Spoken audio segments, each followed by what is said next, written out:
1 minute.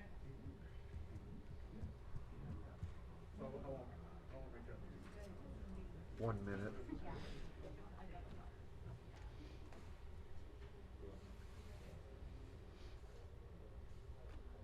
Heads up.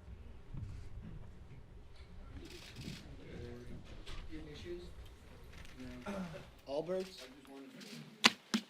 Well, I didn't wear Allbirds. Good morning, all. Well, another week, and a few more Democrats answer the question about retirement. But this week was a little different. It's not just any other Democrat announcing retirement, it was a committee chair. Now, when I look in this room, a lot of you have been here for a long time. You know it's different when a committee chair announces retirement. When Mr. DeFazio announced, and when you look at the rationale between he and the budget chair, they say the exact same thing I say. They're not going to be in the majority the next time. I can't blame him for announcing retirement, but he is now the 19th Democrat to announce retirement. Put that in perspective. In the year of 2010, when Democrats lost 63 seats, 17 Democrats announced retirement. They've already surpassed that. I don't know if we're allowed to bet, but I'll bet any of you lunch that number will be higher before the year ends or before the filing ends next year. Now, some of the rationale why they want to retire, it's been disastrous Congress. What have they achieved? In the last 12 months, what have they been able to do with one-party rule?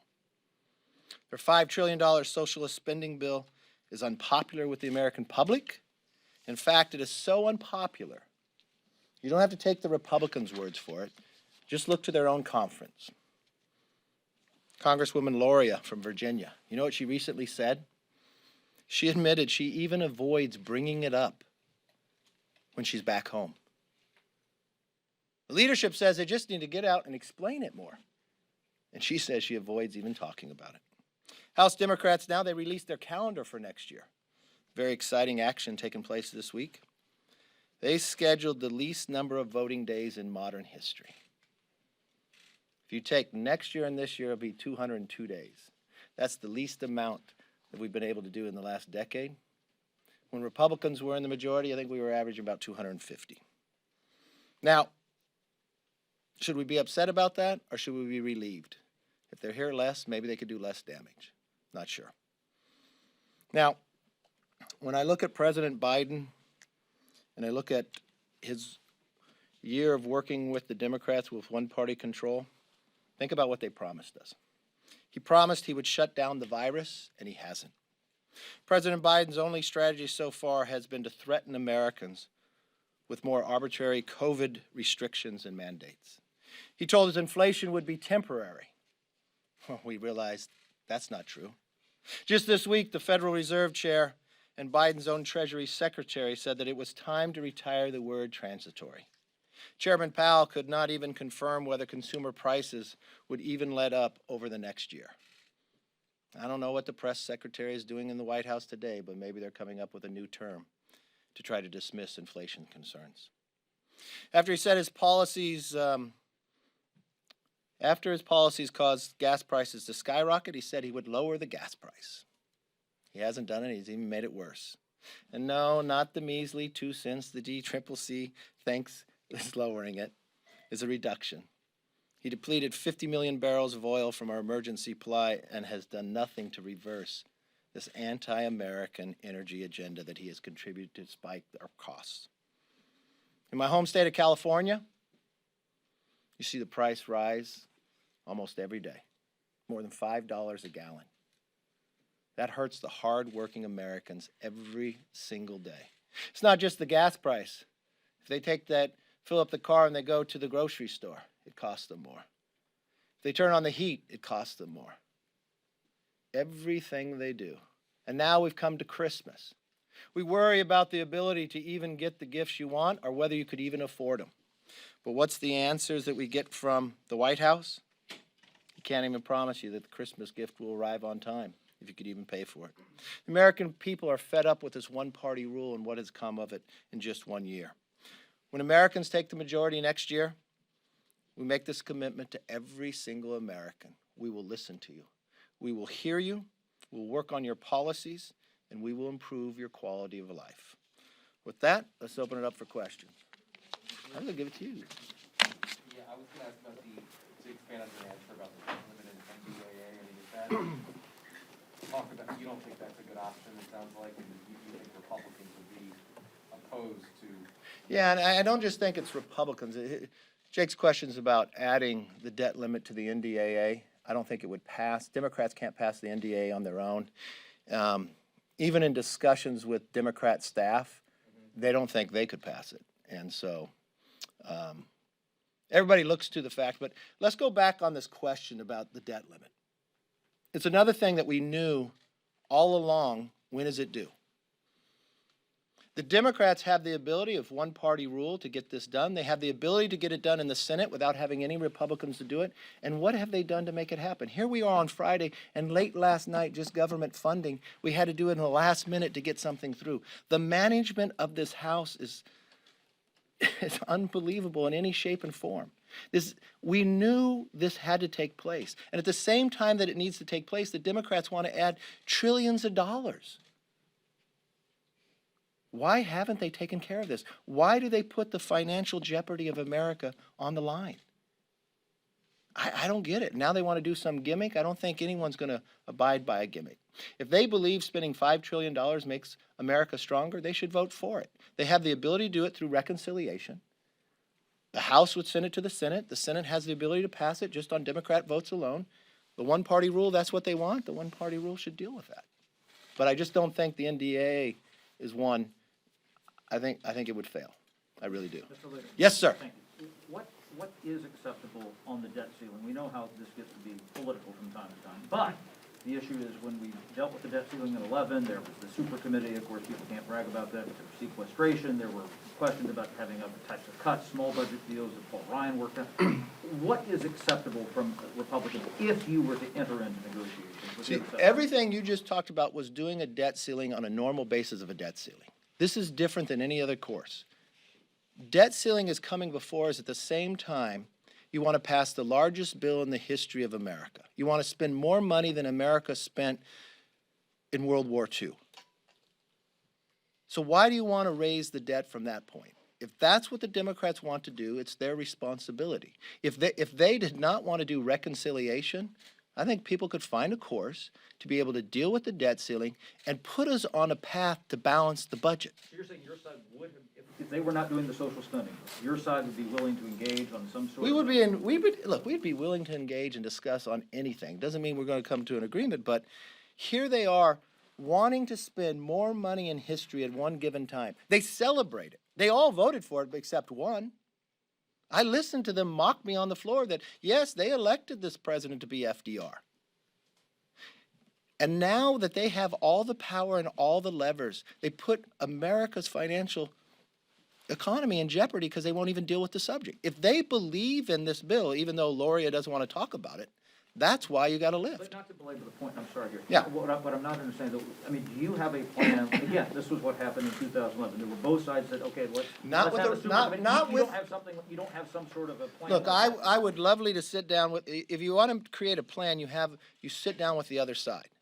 And at every instance that you talked about, Republicans sat down and worked with Democrats on, and worked with the Democrat president to actually curve the amount of spending we were doing, to make a decision to change the course of history. That's the opposite today. At no time of the history that you proposed when we talked about the debt ceiling was there a $5 trillion bill looming out there that you're going to have to raise the debt ceiling even greater for.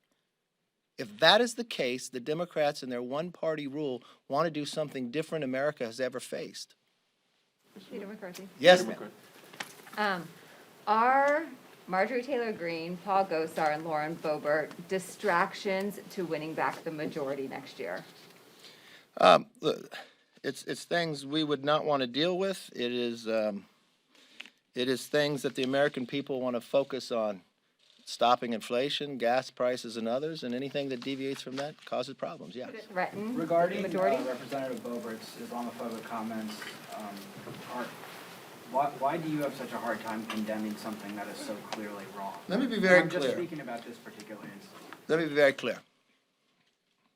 This party is for anyone and everyone who craves freedom and supports religious liberty. Lauren Boebert, as I called her when it came forward, we talked. She apologized publicly. She apologized personally.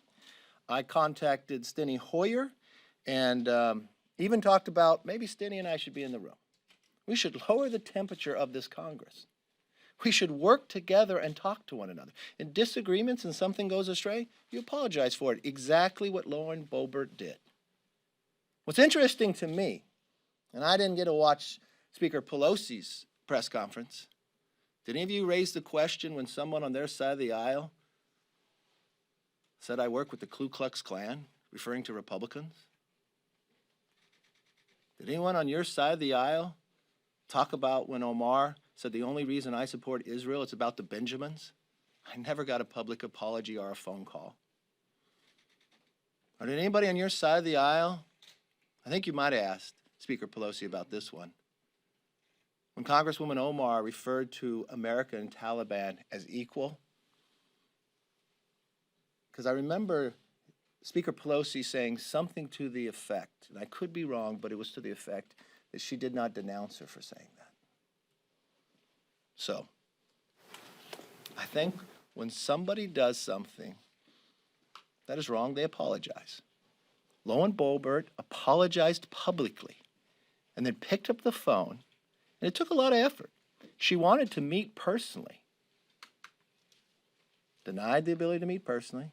When she picked up the phone and she called Congresswoman Omar, she said, I want to personally apologize to you. And that's what she did. I think in America, that's what we do. And then we move on the issues that need to take place. Yes? Peter McCarthy, you previously in 2019 removed Steve King from his committees. How does this Lauren Boebert situation differ given the nature of the inflammatory remarks from that situation? I think I just answered the question. She apologized publicly and she apologized personally. Yes, I want sir. to talk about President Biden's vaccine mandates for businesses. Next week, senators are going to be possibly bringing a bill, and Manchin has already said that he would support it. Wanted to see if it does pass the Senate, what's the likelihood that you'd be able to get support to pass it here in the House?